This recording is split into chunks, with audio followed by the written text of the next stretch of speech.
Everybody out there right now, you watching this video right now, I cannot stress how important it is for you to develop your own stream of income, preferably passive, but bottom line, you need to have your own form of income in which you do not rely on a time clock, on a brick and mortar place that you go to, punch a time clock, they give you a paycheck. It's really hard to rely on those businesses because one day your job just might be gone.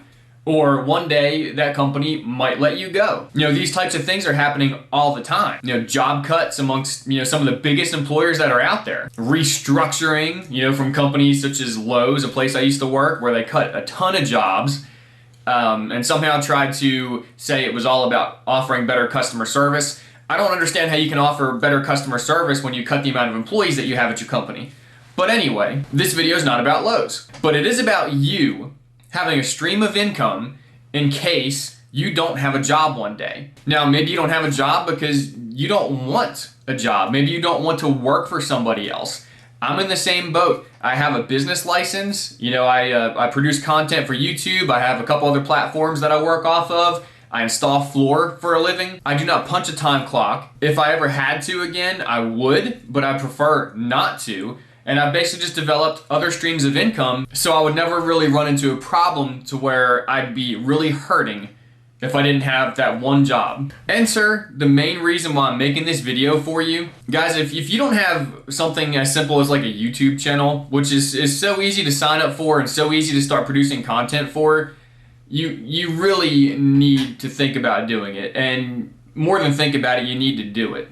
How easy is it to make money on YouTube? Let me put this pretty simple. I'm sure you've heard the expression that companies spend billions of dollars in advertising every year. The truth is, this is an expression because it's true. Companies virtually just throw money at advertising and almost throw away some of that money. All they want to do is make sure their products are in your face all the time, so when you go to a store, it sticks out to you and you buy it. So companies will do anything to make sure their products and their brand name is in your face. So yes, they spend buttloads of money on advertising. What is YouTube? Where do they make most of their money? It's an advertising platform. We make content and YouTube runs ads on the videos. YouTube makes some money off those ads, and of course, the companies are the ones giving all that money to YouTube. Let me just go ahead and tell you that since my channel was monetized and I started making money off my channel, I make anywhere from $500 a month to $1,200 a month. And that is only with 1 to 2 hours a week of work. I really need to start putting more content out there, more quality content, but life. But nonetheless, on just an hour or two a week of posting relevant videos, that matter to people and help people, I'm making an extra $500 to $1,200 a month. Did you hear me? An hour or two a week, with sometimes upwards of $1,000 a month. And the beauty of that type of income is that it's passive. Once I dedicated that hour or two a week to getting a video produced, it makes money. It makes money when I'm sleeping. It makes money when I'm at work. It makes money when I'm sitting on the couch. It makes money when I'm playing games, or just browsing stuff on the computer. I'm making money. And it's important to have some sort of fallback like that, or something steady coming in, again, in case you lose your job, or if there's no jobs available for you. I'm not sure if you guys are aware, but the economy is wrecked right now.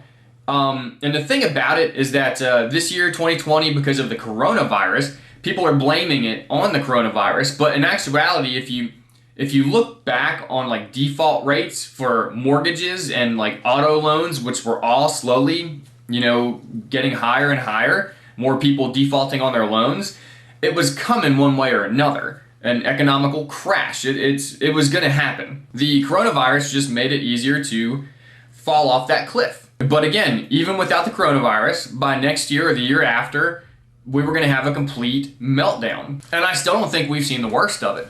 Jobs have been lost, businesses have closed, but meanwhile, while all the small businesses are closing shop, all the consumer business is going to the bigger businesses. So the bigger businesses keep on growing and getting bigger.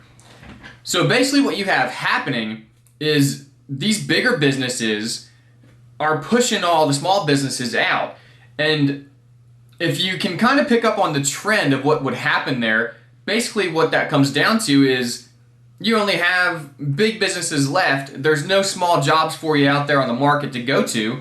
So everybody starts fighting over the same jobs. And some of these bigger businesses, they're trying to automate things. They're trying to, have self-checkouts, so where they don't have to have cashiers anymore. You can go out there to the store and see it for yourself. It's going on. So what's happening is that jobs are going to start disappearing unless, of course, new industries, start getting picked up on, like, wind power, solar power, and all that stuff. But, until the big boom of whatever the next generation holds, jobs are going to start disappearing. And it's almost going to be the same as, like, the Great Depression, when people are going to have to go to, the docks and fight for a job, or stand in line and hope they get picked. The same thing's going to happen for, like, Amazon warehouse workers. Everyone's going to show up outside of the warehouse, and only a select amount of people out of that crowd are going to get picked to work that day. I know that sounds crazy, but if you look at the trend and the way things are going and how big these big businesses are getting and how all the smaller businesses are getting flushed out, that's what's happening. But in all of that, regardless, advertising money is still going to be spent because they're still trying to keep products in your face and keep their brand name in your face, so you'll keep on buying their products. So starting something like a YouTube channel and basically becoming an ad whore just makes sense. Because these big companies are the ones that are going to still be existing and still be surviving. So you're almost getting a paycheck from them, without actually working for them. But if you don't have some form of passive income, it doesn't have to be YouTube, that's online advertising venues and such are the easiest way to do it because, like I said, once you produce your content and put it out there, it just starts rolling in money. It doesn't have to be passive income. You can sell stuff on eBay. You can offer some sort of trade or service like in your local town. Like I said, I install flooring and there's year-round work doing that. But when the jobs start disappearing, I'm still going to have my trade. I can still go out there and install a floor. I can still produce content on YouTube. And basically, you guys need to be doing this too. It's easy money. It might be a little hard to get started out and try to find your niche and, find your way to go.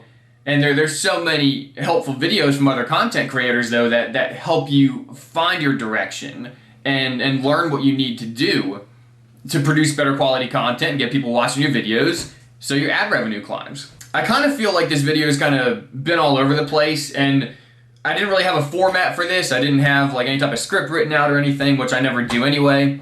But bottom line, I just want you guys to know it's really important that you find some sort of passive income or some sort of revenue stream, that you can do yourself in case the jobs do disappear, like I think they're going to.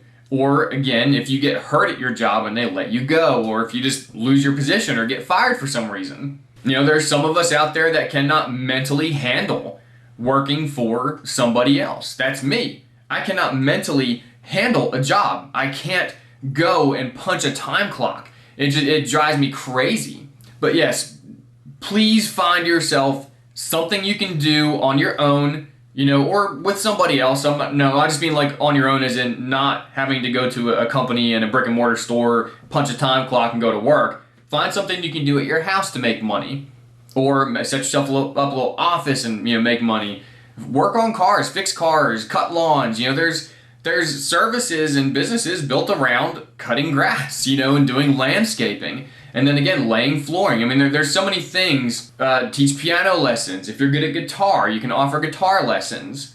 You can work on guitars. And I'm naming just a few out of the thousands of things that you can do to have your own income. You've got to do something because, again, like I said, I think the economy is going to absolutely crap out, and we'll know whether or not I was right in the future. But in the meantime, you might as well safeguard yourself. So start a YouTube channel. TikTok's a big thing now. Get on TikTok, start making videos. They're trying to find some way to pay, their top talent, to keep them on the platform. I think they raised like $200 million or something like that. I can't remember the exact number. So they could pay content creators for their content. So they're monetizing their platform as well. But like I said earlier, be an ad whore. Start a YouTube channel. Again, find some way to make money without depending on a paycheck. You know, something outside of the W-2 thing. You know, get yourself a business license and get ready for some 1099 forms. Start your own business, sell stuff on eBay, sell stuff on Etsy. Like I said, offer services, anything. But do something, because I don't think anybody is really looking at how bad things can get from here. Pretty sure this entire video was total gibberish, but I hope you got something out of it. I guess that's it for now. If you comprehended any of this, leave a comment down below and say anything you feel like saying. I'll see you in the next video.